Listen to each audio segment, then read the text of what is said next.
오늘 우리에게 주시는 하나님의 말씀, 느헤미야 제7장 4절에서 7절까지 말씀 같이 보시겠습니다.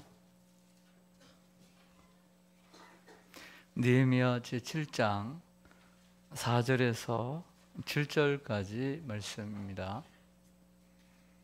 제가 가지고 있는 구약성경 734쪽입니다. 제가 먼저 읽겠습니다. 4절입니다. 그 성읍은 광대하고 그 주민은 적으며 가옥은 미처 건축하지 못하였음이니라.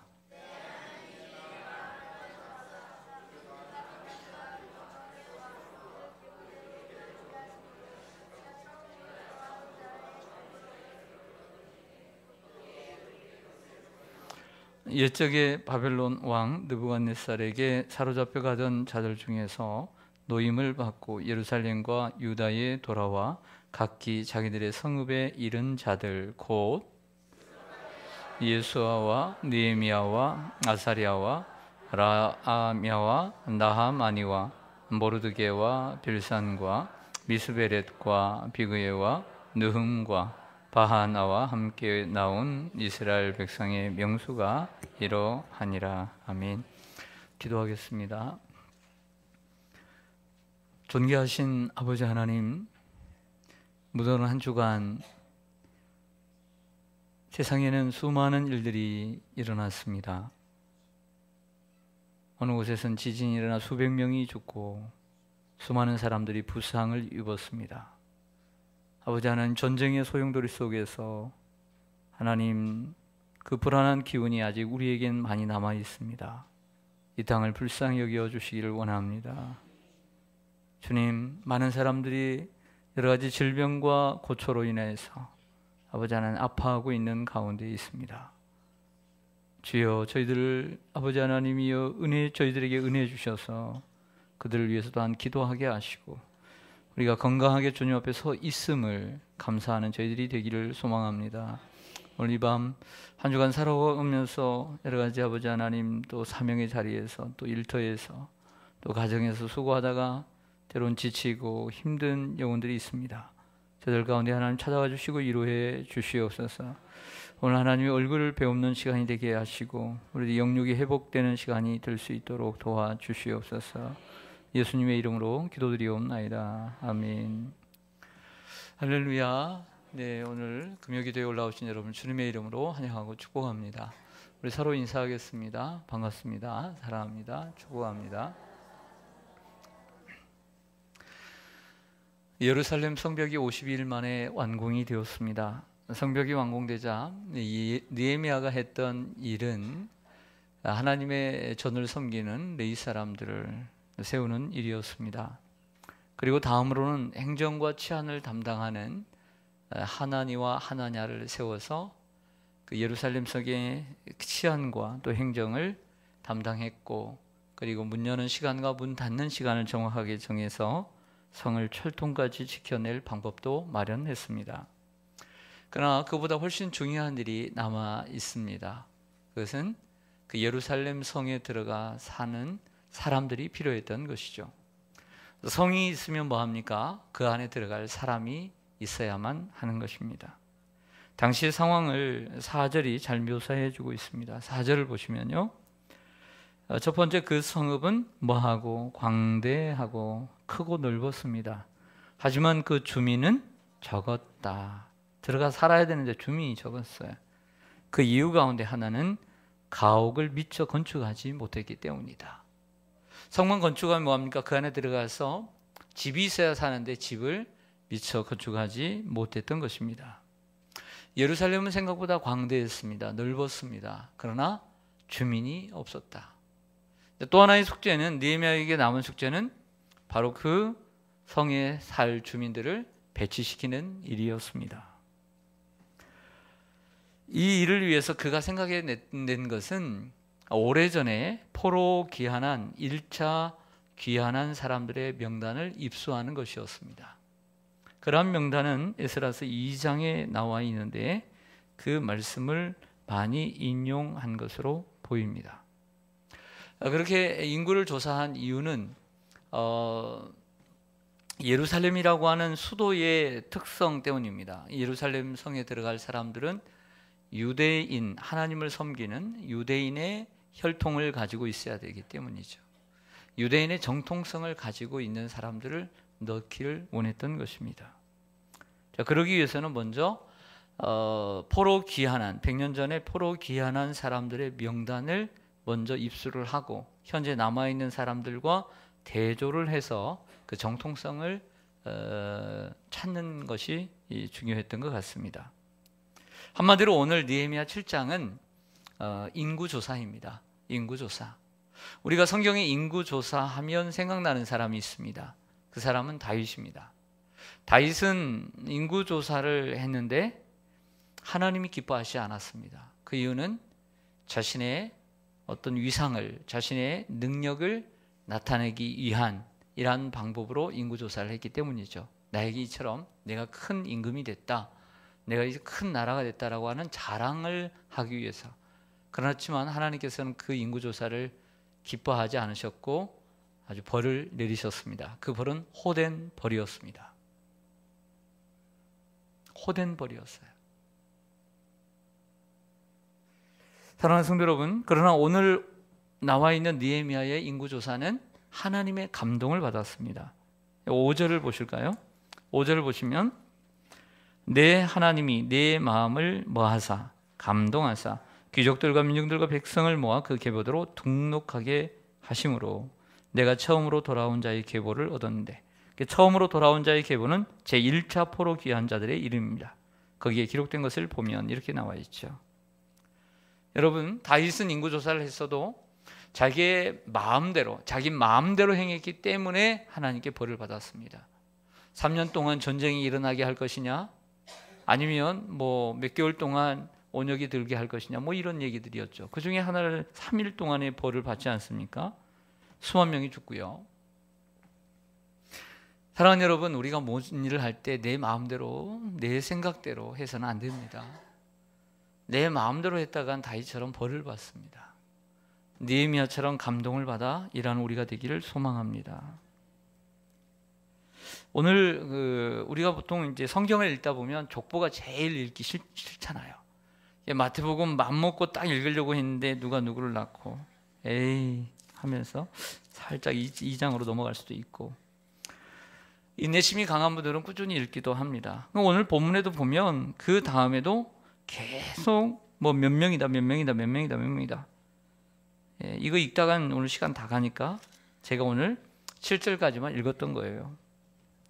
근데 여러분, 한마디로 1차 포로 귀환한, 즉 538년에 귀환한, 지금은 444년인데 538년에 즉 100년 전에 귀환한 1차 포로 귀환자들의 명단을 기록해주고 있습니다. 자, 하나씩 한번 살펴보겠습니다. 안 한다고 그랬는데 합니다.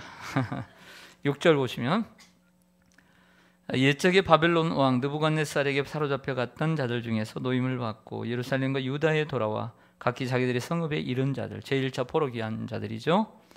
스룹바벨과 예수아와 느헤미야와 아사랴와 라메와 나하마니와 모르드게와 힐산과 미스베렉과 비그에와 느훔과 바하나와 함께 나온 이스라엘 백성의 명수가 이러하니라. 모두 몇 명일까요? 12명입니다.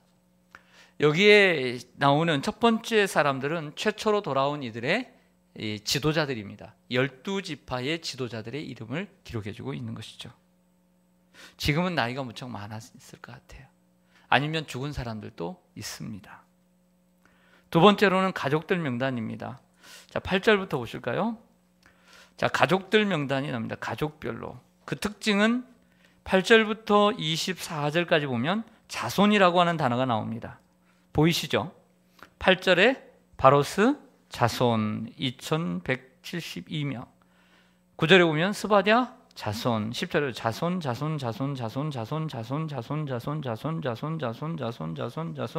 24절까지 자손이에요. 즉 여기까지는 가족별 명단입니다. 가족별로 그 명단을 얘기하는 것이죠. 몇 개의 가문이냐면 17개의 가문 속에 도합 16,404명입니다. 16,404명. 여기까지가 가문별 인원입니다. 25절부터 보시면 25절부터 38절까지 보시면 세 번째로 지역별 명단입니다. 어느 지역? 여기의 특징은 앞에서는 누구누구의 자손이 몇 명이라고 그랬는데 여기의 특징은 사람입니다. 26절에 보면 베들레헴과 느도바 누가? 사람이 188명이요. 또 27절에 보면 사람, 아나도 사람, 벳 아스마의 사람. 33절까지 기타 느보 사람이 52명이요 했다가 38절에 오면 기타 엘람 자손이 1254명이요. 다시 돌아가서 자손이라고 나오죠. 그런데 36절 보세요. 우리가 다른 이름 몰라도 35절에 하림 자손이, 이게 하림 통닭이 아니거든요. 이 하림이 사람 이름인지 닭 이름인지 지역 이름인지 모르지만 36절에 이건 안단 말이에요. 여리고 자손. 여리고는 사람 이름이에요, 지역 이름이에요? 그렇다고 한다면 앞에 자손은, 바로스 자손은 분명히 사람이었는데, 가문 이름이었는데 지역별로 기본부터 사람이라고 얘기하다가 34절에서 38절은 자손이라고 바뀌죠. 그렇게 바뀐단 말이에요. 그러면 34절부터 38절까지는 사람의 이름일까요? 지역의 이름일까요? 지역입니다. 네, 지역이에요. 그래서 38절까지를 지역으로 봅니다. 이 지역까지의 모든 사람의 명단 21개 지역인데요. 8,648명입니다. 8,648명. 네. 그리고 네 번째로는 1차 포환을 귀환한 사람 가운데 제사장들의 인원입니다. 39절에 보면 제사장들은 이렇게 시작하죠. 그래서 40절, 41절, 42절까지 합하니까 4,042명입니다. 4,042명. 제가 계산하지 않았습니다. 전자계산기가 했습니다. 다섯 번째로 43절에 보면 레위 사람들은 이렇게 얘기합니다. 레위 사람들의 명단이 나옵니다. 43절에 레위 사람들의 명단은 74명입니다. 적어요, 많아요? 74명. 적죠. 74명밖에 되지 않아요. 44절에 보면 노래하는 자들은 148명. 45절에 보면 성문 문지기들은 모두 138명이라고 나와 있습니다. 자, 그 다음에 46절부터 56절까지 갑자기 느디님 사람들은 시하 자손과 이렇게 쭉쭉 나옵니다. 이 사람들은 누구일까? 56절까지 갑자기 누구 자손, 누구 사람들 이렇게 나오는데 이 사람들은 성전에서 망리를 하는 일꾼들의 명단입니다. 숫자는 나와 있지 않습니다. 네. 그러다가 57절로 갑니다. 57절을 보면 솔로몬의 신하의 자손들의 이름이 나옵니다.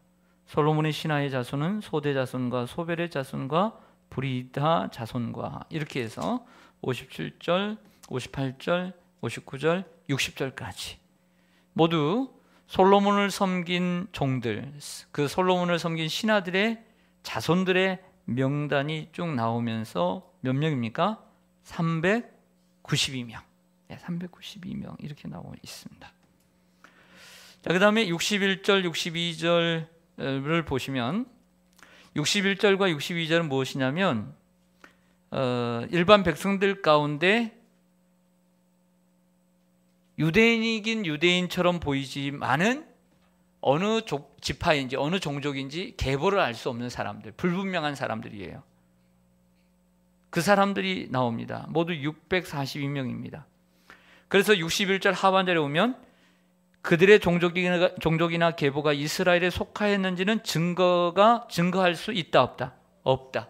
유대인이긴 유대인 같은데 어느 지파 사람인지 종족인지 모른다. 이런 사람도 있더라는 거예요. 철저하게 조사한 거죠. 또 63절, 64절, 65절은 뭐냐면 이제 일반 백성이 아닌 제사장들 중에서 스스로 제사장이라고 주장하는데 찾아보니까 족보를 찾아보니까 제사장 족보에 있다 없다? 없어요. 그런 사람들입니다. 그래서 63절의 제사장 중에는 이렇게 시작하지 않습니까? 그런데 64절에 보니까 이 사람들은 계보 중에서 자기 이름을 찾아도 뭐하지 못했다. 찾지 못했어요. 그들을 부정하게 여겨 제사장의 직분을 행했다 못했다. 행하지 못하겠다. 여러분, 일반 백성들이야 이방인인데 유대인이라고 우기면, 족보도 없는데 우기면 뭐 어쩔 수 없이 유대인이 되겠다고 하니까 그냥 슬쩍 넘어갈 수는 있어요. 하지만 하나님을 섬기는 제사장들은 스스로 제사장이라고 얘기를 했지만 아무리 제사장의 족보에 찾아도 없더라는 거예요. 하나님의 일을 맡아서 하는 제사장들을 자기가 제사장이라고 우긴다고 해서 그 사람을 시켜서는 안 된다는 거죠. 자리가 중요하니까. 그래서 시키지 않았다. 이런 사람도 있었다라고 성경은 오늘 적고 있습니다. 67절에 보시면 그 외에 1차 포로 귀환한 사람들 중에 노비가 있습니다. 종들이 있는데 7,337명이라고 기록되어 있고요. 또 그들에게 노래하는 남녀가 있는데 245명이 있었다. 네, 여러분, 그들에게 노래하는 남녀가 있었다. 이 노래하는 사람이 앞에도 성전에서 노래하는 자가 44절에 나오는데 148명이 나왔습니다. 그런데 67절에 근데 노래하는 남녀인데 그들에게 노래했다. 그들을 누구를 가리키는지, 노비들을 가리키는지 아니면 회중들을, 모든 백성들을 가리키는지 정확하게 알 수는 없다라고 하는 것입니다. 그 짐승까지 얘기를 하고 있습니다. 68절에 오면 말, 노새, 낙타, 그리고 나귀 네 종류를 합하게 됩니다. 이들 모두가 8,136마리입니다. 이들의 역할은 뭐였을까요? 이러한 짐승의 역할, 말, 노새, 낙타, 나귀. 이들은 말, 노새, 낙타, 또 나귀 뭐였을까요? 하나님 앞에 드렸을까요? 그건 아닌 것 같아요. 왜냐하면 하나님께는 소, 양, 염소, 비둘기 드리잖아요. 근데 거기는 아니잖아요. 그럼 이 짐승들의, 가축들의 역할은 무엇이었을까요? 그렇죠. 요즘 얘기하면 자가용이나 트럭을 얘기하는 거죠. 운반수단입니다. 사람을 움직여가는 이러한 운반수단으로 유용하게 사용했을 거라고 보입니다. 이러한 명단은 에스라서 2장에도 나오는데요. 이렇게 해서 모든 그 1차 포로로 귀환한 사람들의 명단은 그 숫자는 66절에 나와 있습니다. 66절을 보실까요? 66절 보시면 온 회중의 합계는 몇 명이다? 42,360명이다. 네, 이렇게 보고를 해주고 있습니다. 그러면 질문을 드리겠습니다. 이 1차 포로 귀환한 사람들, 스룹바벨과 1차 포로 귀환한 사람들은 주전 538년입니다. 지금 제3차 귀환한 느헤미야가 귀환한 때는 주전 444년입니다. 거의 100년이 흘렀습니다. 그러면 이 100년 전의 사람들은 지금 다 살아있을까요? 죽어 있을까요? 산 사람도 있을 것이고 죽은 사람도 많았을 것입니다. 그러면 여기에 있는 사람들은 지금 예루살렘 그 성벽을 지었는데, 재건했는데 그 성벽 안에 아직 가옥은 많이 지어져 있지는 않지만 다 들어가 살았을까요? 아니면 다 들어가지 못했을까요? 다 들어가지 못했습니다. 그럼 실제로 성을 만들어 놓고, 성벽을 만들어 놓고 그 안에 들어간 사람들은 누구일까? 여기는 그 명단을 얘기하는 것이 아니라 오늘 7장은 1차 포로 귀환한 사람들의 명단을 기록해주고 있을 뿐이고, 그 이유는 그 민족의 혈통, 그 혈통의 정통성과 순수성을 찾는데 그 근본이 되는 그것을 보여주고 있다는 것입니다. 그리고 나중에 저희들이 몇 장 후인 느헤미야 11장에 가보면 이제 그때사 이 예루살렘 성의 가옥을 갖추고 거기에 들어가서 살게 되는 사람들의 명단이 11장에 나옵니다. 11장에.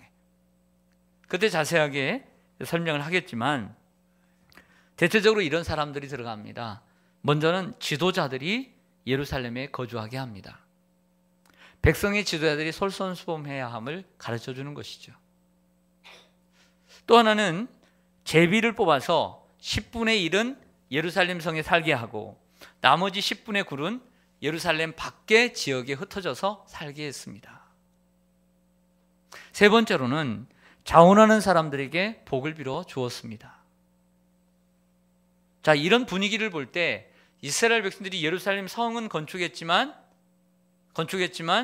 예루살렘 성에 들어가서 살기를 원했다, 원하지 않았다? 원하지 않았다는 거죠. 만약에 거기에 뭐 고층 아파트를 지어놓고 여기에 좋은 곳이 있으니까 들어가 살아라면 막 줄 서서 100대 1, 200대 1 될 거예요.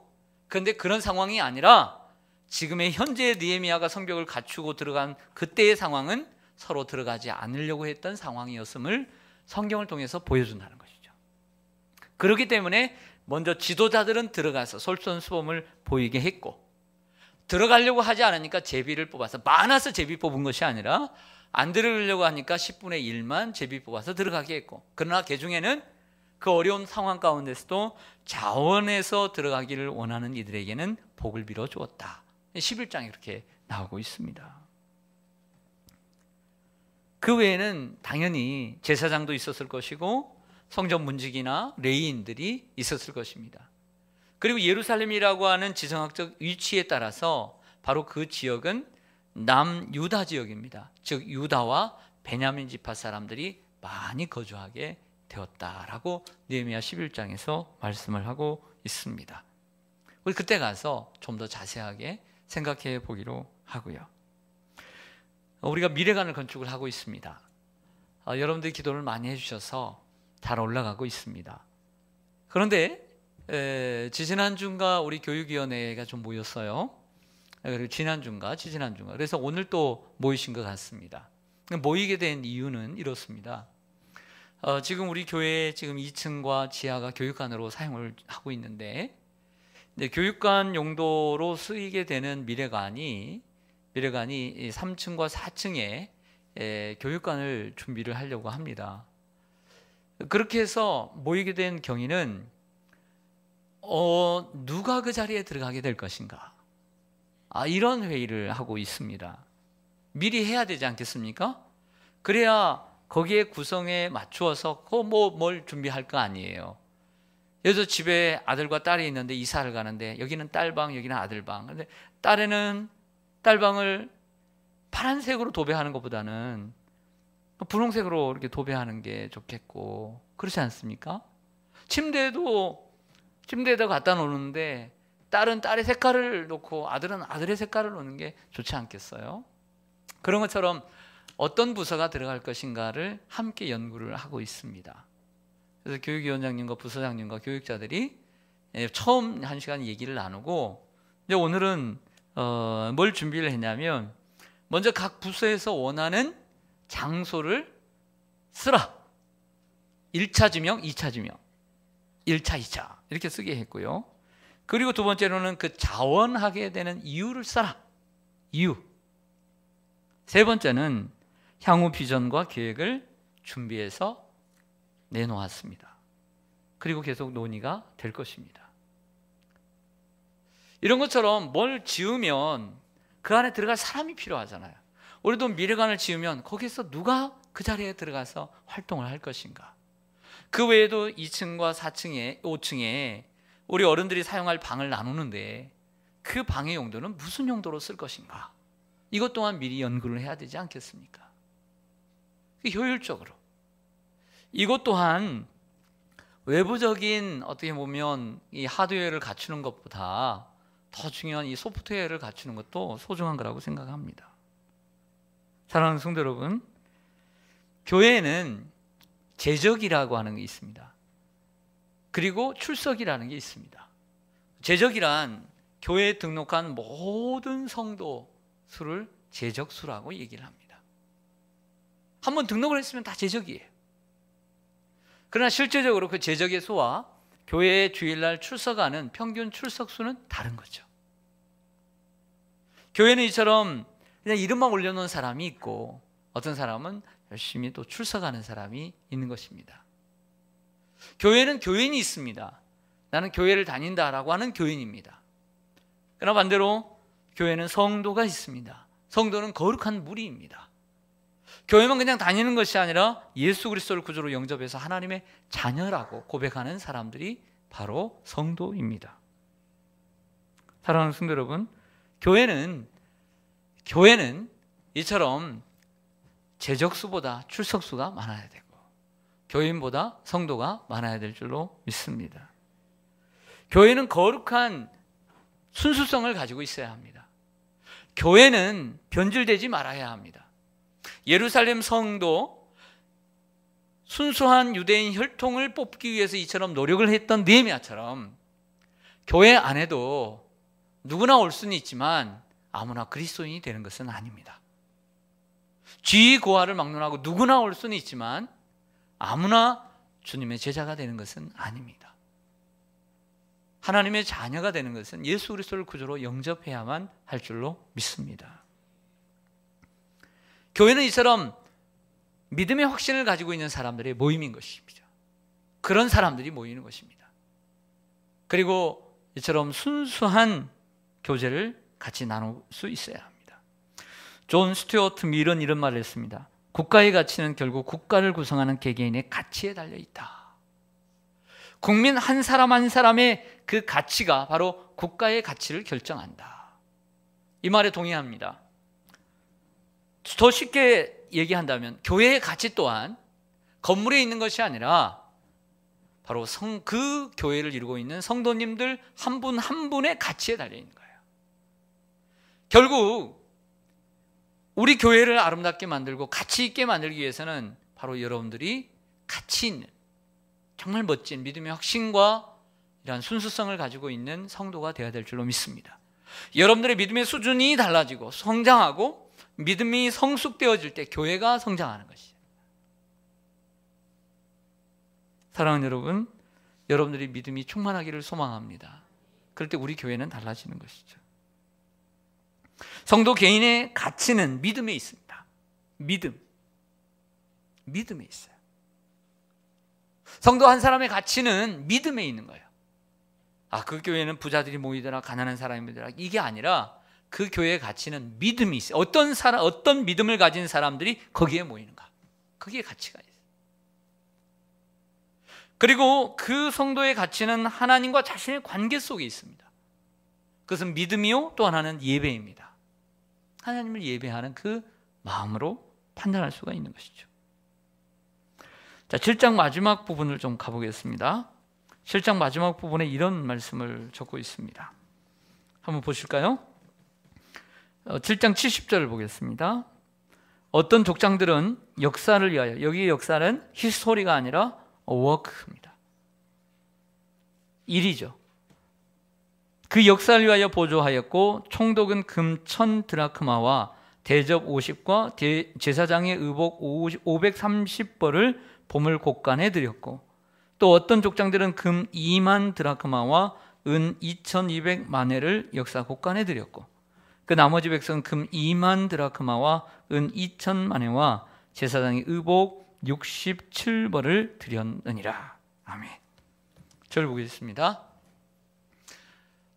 여기에 나오는 그 역사를 위해서, 즉 건축을 위해서 드린 사람들과 그리고 그 금액에 대해서, 건축에 대한 금액을 말하고 있습니다.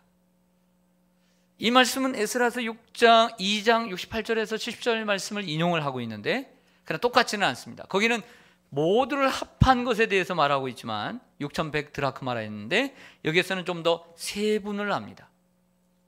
세분을 하게 되는데 세 분야로 분류를 합니다. 그 총독이 얼마를 드렸냐면, 총독이 금 1000 드라크마와 대접 50개와 제사장 의복 530벌을 드렸다. 그렇다고 한다면 여기에 총독은 누구일까요? 고심을 했습니다. 분명히 지금은 느헤미야가 글을 쓰고 있는데 앞에는 제1차 포로 기한의 명단을 기록해주고 있는데 갑자기 역사라 했어요. 아니, 성벽이라고 하면 성벽, 성전이라면 성전, 이렇게 말하면 되는데 헷갈려요. 그러나 내용상을 보면 그것은 에스라 2장을 보면 답이 나옵니다. 그것은 바로 스룹바벨 총독 당시에 바로 그 성전 건축입니다. 성전 건축 때, 그렇다고 하면 여기에 총독은 누구냐? 스룹바벨입니다. 스룹바벨이 성전을 건축하려고 먼저 이걸 드린 것이죠. 드라크마. 그런데 얼마를 드렸냐면 금 1000드라크마를 드렸습니다. 제사장 후보 530벌 드렸고요. 두 번째로 족장들, 지도자들이 2만 드라크마, 그리고 은 2200만회를 드렸습니다. 대단히 많은 액수입니다. 그리고 백성들은 금 2만 드라크마와 은 2000만회, 그리고 제사장 의복 67벌을 드렸습니다. 어떤 학자는 이것을 현재 다 도합하면 50억에 가깝다, 이렇게 말을 하기도 합니다. 자, 어쨌든 성경은 이처럼 이러한 금액에 대해서도 언급을 해주고 있다. 사실 그런 부분은 흔치가 않은데 이 부분에 대해서 에스라에서는 전체를 도합해서 6100 드라크마라 했는데 오늘 본문에서는 그 액수가 좀 줄긴 하지만 세 분에서 총독이 드렸고 족장들이 드렸고 그리고 백성들이 드린 그 금액에 대해서 명기를 하고 있더라는 것이죠. 사랑하는 성도 여러분, 제가 그 서울 그 중구 쪽에 어느 대사관 옆에를 좀 가니까 교회가 있어요. 교회가 있어서 교회 관심이 있으니까 들어가 봤더니 참 멋있게 잘 지어졌는데 그 입구 안쪽이 큰 동판으로 이렇게 저 입구 쪽에 동판이 이렇게 있는 거예요. 이게 뭔가 이렇게 봤더니 이름을 쭉 써놨어요. 이름을. 그게 뭔가 했더니 그 교회 건축을 할 때 헌금한 성도들의 이름을 쫙 써놨더라고요. 동판에다가. 예.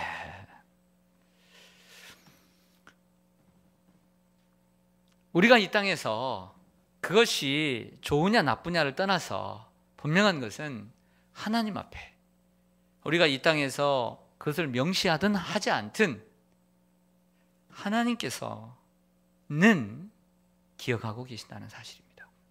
기억하고 계신다는 거예요. 그 사람의 이름도 기억하고 그 사람의 액수도 기억하고 있더라는 거예요. 하나님께. 그리고 이 수르바벨 당시의 사람들이 얼마나 하나님께 헌신했는지를 알 수가 있습니다. 궁금한 건 이런 게 좀 궁금했어요. 수르바벨이 성전을 건축할 때 16년 동안이나 지연이 되지 않았습니까?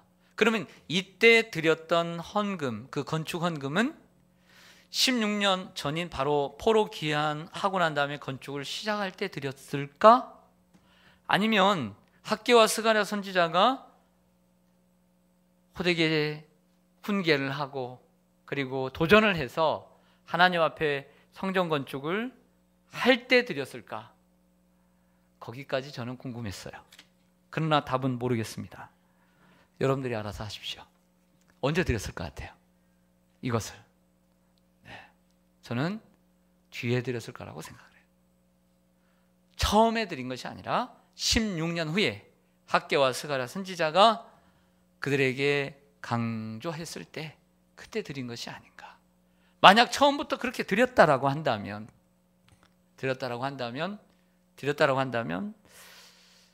그렇게까지 시연이 됐을까라는 생각도 해보게 됩니다. 사랑하는 성도 여러분, 말씀을 정리하겠습니다. 느헤미야가 50일 만에 성벽을 재건하고 그리고 그것을 섬길 제사장들과 행정과 그리고 치안의 지도자를 세웠습니다. 그 다음에 해야 할 일은 그 안에 들어갈 사람들을 세우는 일이었죠.